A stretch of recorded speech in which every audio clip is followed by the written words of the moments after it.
ഇന്ന് നമ്മൾ സംസാരിക്കുന്ന വിഷയം NPD അഥവാ നാർസിസ്റ്റിക് പേഴ്സണാലിറ്റി ഡിസോർഡർ എന്ന് പറയുന്ന വിഷയമാണ്.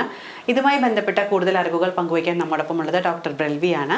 അദ്ദേഹം എറണാകുളം പനമ്പള്ളി നഗറിലെ ടോക്കിംഗ് ക്യൂർ എന്ന് പറയുന്ന കൗൺസിലിംഗ് സെൻറ്റർ നടത്തുകയാണ്. ഒപ്പം കൊച്ചിൻ ദേവസ്വം ബോർഡിൻ്റെ കീഴിലുള്ള ചോറ്റാനിക്കര ക്ഷേത്രത്തിൽ 2 വർഷത്തിലേറെയായി കൗൺസിലിംഗ് സൈക്കോളജിസ്റ്റായി വർക്ക് ചെയ്യുന്നുണ്ട്. ഡോക്ടർ, അപ്പോൾ ഈ ഒരു ഷോയിലേക്ക് സ്വാഗതം. ഡോക്ടർ, ഇപ്പോൾ ഡോക്ടർ പറഞ്ഞല്ലോ പലപ്പോഴും ഈ വ്യക്തികൾ തിരിച്ചറിയുന്നില്ല.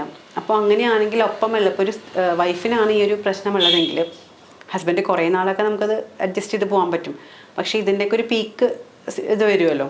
അപ്പോൾ എന്തായിരിക്കും അങ്ങനത്തെ കേസിലായിരിക്കും ഈ ഡിവോഴ്സിലേക്കൊക്കെ പോകും?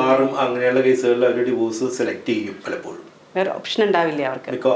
അവരെ ഞാൻ പറഞ്ഞില്ല, എമ്പതി ഇല്ലാത്തൊരു വ്യക്തിനോട് നമ്മളിങ്ങനെ കഴിയുക. വൈഫിനോട്, അച്ഛനോടോ അമ്മയോടോ വൈഫിനോടോ കുട്ടികളോടോ ആരോടും ഇവർക്ക് ഉണ്ടാവില്ല ഇത്തരത്തിലൊരു. ഇവർക്ക് എപ്പോഴും ഇവർ ഒന്നാമതായിരിക്കണം. ഏത് ഗ്രൂപ്പിൽ ചെന്ന് കഴിഞ്ഞാലും അവരെ അംഗീകാരങ്ങൾ കൊണ്ട് ഇവർ തന്നെ സ്വയം പുകഴ്ത്തും. ഞാൻ എൻ്റെ കഴിവുകൾ അങ്ങനെയായിരുന്നു, ഞാൻ അങ്ങനെ ചെയ്തു. എപ്പോഴും ഞാൻ, എനിക്ക് ഈ വാക്കുകൾ അവർ ഉപയോഗിക്കുകയുള്ളൂ. നേരത്തെ ചോദിച്ചില്ല എങ്ങനെയാണ് ഈ നാർസിസ്റ്റിക് പേഴ്സണാലിറ്റിയെ കണ്ടെത്തുക.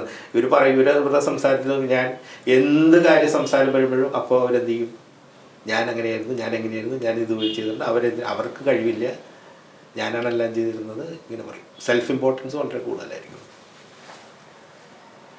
അപ്പോഴാണ് നമുക്ക് ഇവരെ തിരിച്ചറിയാൻ പറ്റുന്നത്. അതെ, എനിക്ക് മാത്രം ഇമ്പോർട്ടൻസ് മതി എന്നാണ്. അത് വ്യക്തമായി കണ്ടു തുടങ്ങുമ്പോഴേക്കും കുറേ വൈകിപ്പോവും. അതേ പറഞ്ഞ മിക്കവാറും പ്രായം ചെല്ലുന്ന സമയങ്ങളിൽ ചിലപ്പോൾ ചുറ്റുമുള്ളവർ ഇതൊക്കെ തിരിച്ചറിയാൻ തുടങ്ങും. അപ്പോൾ പക്ഷെ അവിടെ ഇത് അവർക്ക് തോൽവി ഉണ്ടാവുമെന്ന് ചോദിച്ചാൽ ഉണ്ടാകാൻ വഴിയില്ല. കാരണം അവർക്ക് ജീവിക്കാൻ അറിയാവുന്ന ആൾക്കാരാണ്.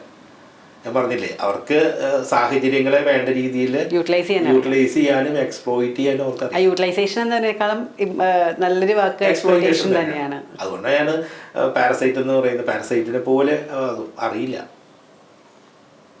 അവർക്ക് എമ്പതിയില്ല. അവരെ ഹെൽപ്പ് ചെയ്യുന്നൊരു വ്യക്തിയാണെന്നുള്ള ചിന്തയൊന്നും അവർക്കുണ്ടാവില്ല.